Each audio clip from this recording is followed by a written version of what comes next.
Dil Se Hindi film review by allrounder star Ballem Venu Madhav. Cinema నిడివి 2 గంటల 46 నిమిషాలు. ఏ సర్టిఫికేటు 21 ఆగస్టు 1998లో వచ్చినటువంటి ఈ సినిమా రిలీజ్ అయింది. ఇప్పుడు మళ్ళీ రిలీజ్ ట్రెండ్లో. ఇక ఈ సినిమాతో పాటు షారుఖ్ ఖాన్ నటించినటువంటి సినిమాలు మై హూనా, తర్వాత చెన్నై ఎక్స్ప్రెస్, తర్వాత ఇంకా 2 సినిమాలు రన్నింగ్లో ఉన్నాయి. మొన్నటిదాకా అతను కూర్చోవాడుగా నటించినటువంటి ఒక సినిమా కూడా రిలీజ్ అయింది. సో ఈ దాంట్లో ఈ సినిమా కూడా దిల్సే రిలీజ్ అయింది. దిల్సేతో పాటు ఇందాక నేను చెప్పినట్టుగా ఈ సినిమాలన్నీ ఏవి చెన్నై ఎక్స్ప్రెస్ను, తర్వాత మైహూనా, తర్వాత మొన్నటిదాకా డీడీఎల్ కూడా ఆడింది, ఓం శాంతి ఓం, ఇవన్నీ ఆడుతున్నాయి, రన్నింగ్లో ఉన్నాయి. ఉండగా ఈ సినిమా వచ్చింది. సరే, ఇక ఈ సినిమా గురించి మాట్లాడితే దీని టెక్నీషియన్స్ ఎవరు ఏంటి ఒకసారి చూస్తే, దీంట్లో మనకి చల్ చయ్య చయ్య చయ్య చల్ చల్ చయ్య చయ్య చయ్య అనే పాట ఏఆర్ రెహమాన్ కంపోజిషన్లో బాగా టాప్ అయిన సాంగ్. అది మనము ట్రైన్ మీద తీసిన పాట. ఈ పాట సినిమా మొత్తానికి హైలైట్ అని చెప్పాలి.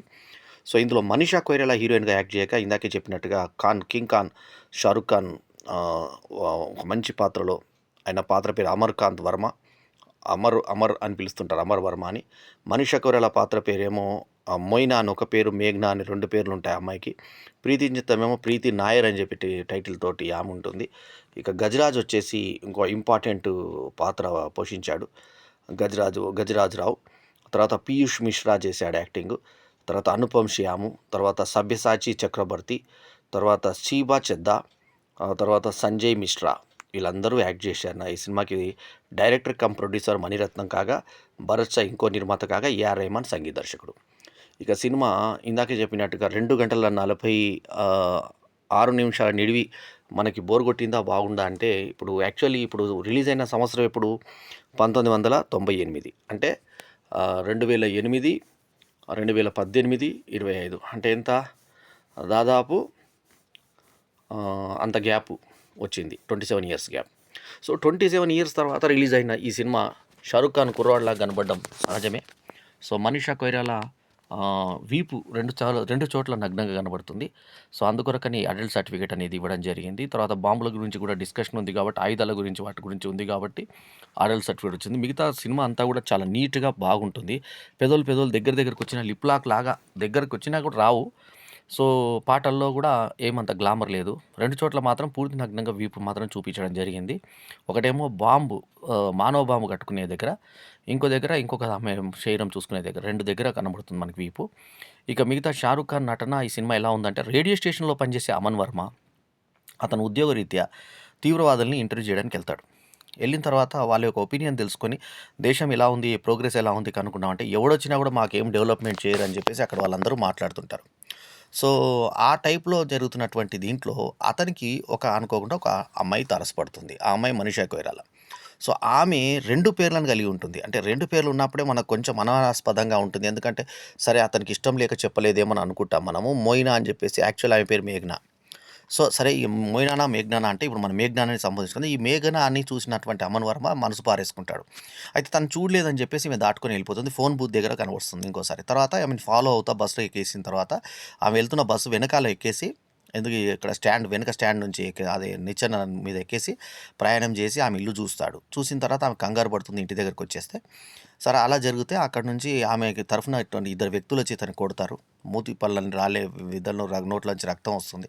ఈ రేడియో స్టేషన్ డైరెక్టర్ ఎవరైతే ఉన్నదో ఆమె చాలా కూరగాయలు కొనుక్కునే దగ్గర చాలా సాధారణంగా కనబడుతుంది. ఆమె వాళ్ళ ఇంట్లో ఆశ్రయం ఇస్తుంది. ఆమె ఎందుకురా ఇట్లాంటి పనులు చేస్తున్నావు అని చెప్పి కోప్పడ్డా, ఆమె అంటే ఇష్టం అని చెప్తాడు. చెప్పిన తర్వాత ఆమె పెళ్ళి అయిందని చెప్పి తప్పించుకుంటే, తర్వాత పెళ్లి కాలేదని తెలిస్తే మళ్ళీ వెంటపడతాడు.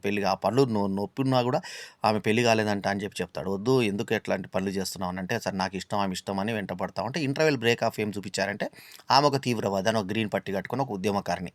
ఎందుకంటే ఆమె నేపథ్యం చూపించి అక్కడ ఇంటర్వెల్ వేశారు. ఇంటర్వెల్ అయిపోయిన తర్వాత ఇంకా ఆమె తీవ్రవాద కలాపాల కోసం ఇతన్ని వాడుకుంటుంది. ఇతను పరిచయం కాబట్టి ఇతను పెళ్లి కుదురుతుంది ప్రీతి జింతాతో. సో మొత్తానికి పెళ్లికి ఇక్కడికి వస్తుంది. నా రేడియో స్టేషన్లో పనిచేస్తుంటాడు, ఆల్ ఇండియా రేడియోలో. నాకు టెంపరీ జాబ్ ఇప్పిమని చెప్పి అడుగుతుంది. ఆమె ఏంటో ఇంకొక లేడీ ఉంటుంది. ఆమె చూస్తేనే తీవ్రవాదిలాగా అనిపిస్తుంది. భలే సెలెక్షన్ అసలు. ఆ యాక్టర్కు మనీషా కొయిరాలా కానీ ఆమె కానీ ఇద్దరు సూపర్ సెలెక్షన్ ఉంది. ఆమె ఫిజిక్ దట్టిగా మగవాళ్ళగా ఉంటుంది. సో వీళ్ళు వాళ్ళ దగ్గర ఉన్నటువంటి మిగతా లీడర్లందరూ కూడా క్రాంతికారులు. వీళ్ళందరూ వాళ్ళకి ఏదో అన్యాయం జరిగింది కాబట్టి గతంలో దేశం మీద పగ తీర్చుకోవాలని ఉంటారు. ఈ పగ తీసుకోకూడదని చెప్పేసి ఇతను చెప్పాలని ప్రయత్నం చేస్తాడు అర్థమైన తర్వాత. సో, మొత్తానికి ఇతనికి అర్థమైన తర్వాత అంతలోపు ఒకసారి ఇతని తండ్రి గాని, తండ్రి పోలీస్ ఆఫీసరు, అంతకుముందు తాతనేమో దేశ స్వాతంత్ర సమరయోధుడు ఇట్లాంటి బ్యాక్‌గ్రౌండ్ ఉన్నటువంటి ఇతని పెళ్ళిలో ఇతను వచ్చేసి వీళ్ళొచ్చి ఇన్వెస్టిగేషన్ ఆఫీసర్‌లొచ్చి చెప్తారు. ఏమనంటే, "మీ ఇంట్లో ఇట్లా జరుగుతుంది. ఇక్కడ తీవ్రవాదులు కార్యకలాపాలు ఆగారు. ఇద్దరు ఆగారంటే, మా ఇంట్లో ఎందుకుంటారని వాళ్ళ అమ్మ అంటే, వాళ్ళ అమ్మని కూడా ఇంటరాగేట్ చేసేదానికి తీసుకెళ్తారు. అంతకుముందు 'షారుఖ్ ఖాన్' అనుమానాస్పదంగా లేదని చెప్పేసి అతన్ని వదిలేసిన తర్వాత కూడా వెంబడించి పట్టుకుంటారు. మొత్తానికి తీవ్రవాదికి వీళ్ళు తెలవకుండానే ఆశ్రయం ఇచ్చిన సంగతి తెలుసుకొని ఒక ఫోన్‌లో ప్రీతి జింత అయినటువంటి అడ్రెస్ చెప్తే, ఆ అడ్రెస్ ప్రకారంగా అక్కడికెళ్ళి ఆమెను చూసేసరికి మానవ బాంబు. వీళ్ళు రిపబ్లిక్ డే రోజు ఏదో చేయాలనుకుంటారు ప్రెసిడెంట్‌ని. సో, మొత్తానికైతే ఆమెని ఆ పేల్చుకున్నటువంటి బాంబుతో పాటు తనను తాను కాల్చుకొని చచ్చిపోవడం కథ. అంతే. సో, దీంట్లో ఏంటంటే హీరోయిన్‌లో మార్పు అనేది కనిపించకపోవడం, అప్పుడప్పుడు కొంచెం మారపడానికి ట్రై చేస్తున్నప్పుడు మళ్ళీ ఆమెకు ఉద్యోగం అని వర్షంలో తీసుకెళ్ళి ప్రతిజ్ఞ చేయించడం ఇవన్నీ కొంచెం మోనోటోనిక్‌గా అంటే ఆ ఉద్దేశ్యం మారలేదామె.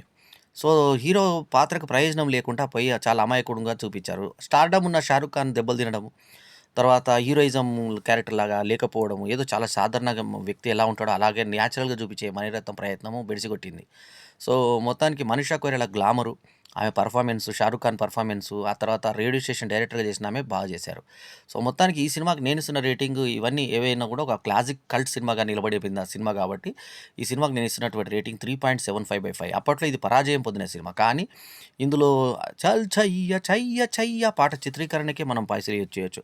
అండర్ గ్రౌండ్‌లోంచి అలా వెళ్తున్నటువంటి దాంతో కెమెరా అలాగే తీసుకొని మూవ్‌మెంట్స్ అవన్నీ కూడా లైటింగ్ అంతా చక్కగా తీసుకున్నారు. ఆ డాన్సర్ ఆడిన డాన్స్ కూడా బాగుంది. అట్లాగే ఇంకో పాట 'దిల్‌సే' అనే పాట, తర్వాత పెళ్లిలో ప్రీతి జింత మీద వచ్చే సాంగ్ కూడా చాలా ఆకట్టుకునే విధంగా 'దియ జలే దా జలే మనతలే నాచలే' ఆ పాట ఎంత అద్భుతంగా తీశాడంటే అసల పాటల చిత్రీకరణకే డబ్బులిచ్చేయొచ్చు అనే లెవెల్‌లో. రిలీజ్‌లో గూడా పీవీఆర్ ఎర్రమంజిల్లో నిన్న రాత్రి 7:00 పీఎంకి అంటే 6:50 షో అనౌన్స్ చేసిందా పడ్డది 7:00కి.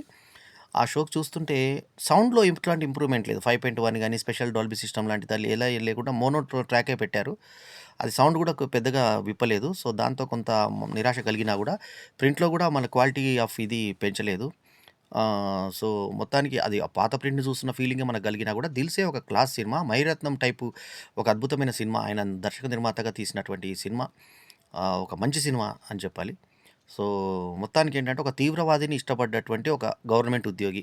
లాస్ట్‌కు ఆమెతో పాటు ధ్వంసం అయిపోయాడు. ఆమెలోని ఇది నువ్వు నా ఎంట రావట్లేదు. కనీసం నేను నీ వెంట వస్తాను అనే ఒక ప్రేమికుడి తత్వం లాస్ట్‌కు దేశం కోసం ఆమెను చంపేసి తను చచ్చిపోయి పేల్చేలాగా చేసేసి బాంబుందని తెలిసి కూడా ఆమె మీద ప్రేమతో ఆ 'షారుఖ్ ఖాన్' చూపించిన అభినయం గాని, మణిరత్నం చూపించిన దర్శకత్వ ప్రతిభ గాని, 'మనీషా కొయిరాలా' అమాయకంగా ఏం చేయాలో అర్థం కానటువంటి స్థితిలో చూపించిన ఇది గాని, తీవ్రవాదులుగా నటించినటువంటి మిగతా వ్యక్తులు గాని, 'ప్రీతి జింత' సపోర్టింగ్ యాక్ట్రెస్‌గా అంటే సెకండ్ హీరోయిన్‌గా ఆమె చేసిన నటన గాని, తల్లి పాత్ర గాని అందరూ కూడా అద్భుతంగా యాక్ట్ చేసి ముఖ్యంగా రేడియో స్టేషన్ డైరెక్టర్‌గా చేసిన ఆమె గాని, అలా ఆ పెర్ఫార్మెన్స్‌లు, ఆ తీసుకున్న లొకేషన్స్ ఎక్కువ సుత్తి కొట్టకుండా అలా ఉద్యమకారులకు జరిగినటువంటి అన్యాయాలను కూడా షార్ట్ బ్రేక్ టక్ టక్ టక్ టక్ చూపించినటువంటి మణిరత్నం ఎడిటింగ్ కెపాసిటీ కూడా మనం మెచ్చుకోదగ్గకుండా ఉండలేము. 2 గంటల 46 నిమిషాలు నిడివి ఉన్నా కూడా ఎక్కడ బోర్ కొట్టకుండా ఒక రేడియో అతని ప్రయాణము తీవ్రవాదితో ప్రేమలో పడ్డ తర్వాత ఏం జరిగింది? ఆయనకి పెళ్లి కుదిరిన తర్వాత కూడా మళ్ళీ ఆమె జీవితంలోకి వచ్చిన తర్వాత అతనిలో ఎలాంటి అలజడి రేగింది? మధ్యలో 'రఘువీర్ యాదవ్' అతను కూడా చేశాడు పెర్ఫార్మెన్స్. అతను అంటాడు, "ఇదేందిరా బాబు ఇద్దరిద్దరిని పెట్టుకున్నావు. ఇదేంది ఈమెనైనా తీసుకో, ఆమెనైనా తీసుకో. రేపు నిర్ణయించుకొని ఎవరికో ఒకరికి గట్టిగా చెప్పేసేయొద్దు" అని చెప్పేసి చెప్పడం.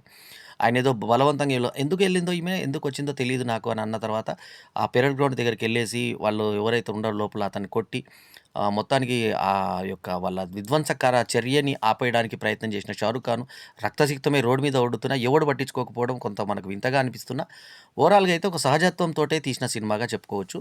సో, అంటే వాళ్ళు వేషధారణతో సహా వాళ్ళంత ఈజీగా ఎలా కలిసిపోతారనేది కొంచెం నాటకీయంగా అనిపించిన, అట్లాగే రక్తంతో ఓడుతున్నటువంటి ఇతను రోడ్డు మీద పరిగెత్తున ఎవరు పట్టుకోకపోవడం నాటకీయంగా అనిపించిన, పోలీసులు పట్టుకొని ఇతన్ని వదిలిపెట్టేసి తీవ్రవాదులు లోపలికొచ్చి వాళ్ళేదో మాట్లాడి మావాడని చెప్తే ఈజీగా నమ్మేయడం, వాళ్ళ దగ్గర ఎటువంటిది రాయించుకోకుండా పంపేయడం ఇవన్నీ కూడా నాటకీయంగా అనిపిస్తాయి. మణిరత్నం లాంటి గొప్ప దర్శకుడు ఇంత చిన్న లాజిక్స్ ఎలా మిస్ అయ్యాడని అనిపిస్తుంది. మిగతా అయితే 'షారుఖ్ ఖాన్' పెర్ఫార్మెన్స్ గాని, అతను కనపడ్డ అది తీరు గాని చాలా బాగున్నాయి. అతను నేను గవర్నమెంట్ ఉద్యోగి నేను చాలా సాదాగా చెప్పేటువంటి ఇది అదంతా డైలాగ్స్ బాగుంటాయి. సో 'ప్రీతి జింత' పర్ఫార్మెన్సు, తర్వాత ముఖ్యంగా 'మనీషా కొయిరాలా' చూపించినటువంటి అద్భుతంగా ఆమె వెంట ఉన్నటువంటి తీవ్రవాదిగా, ఆమె రూమ్‌మేట్‌గా ఉన్నటువంటి వ్యక్తి అయితే ఇంకా అద్భుతంగా నటించింది. సో ఓవరాల్‌గా అన్ని పర్ఫార్మెన్స్‌ల ప్రకారంగా తర్వాత ఈ 'చేయ చేయ' పాట, 'జీరా జా జాజెలే' పాట, 'దిల్ సే' అనే టైటిల్ సాంగ్ ఇవన్నీ కూడా ఆకట్టుకునే విధంగా సాగి సినిమాని మనకి ఒక బెస్ట్ మ్యూజికల్ ఫిల్మ్‌గా మనకు చూపిస్తుంది.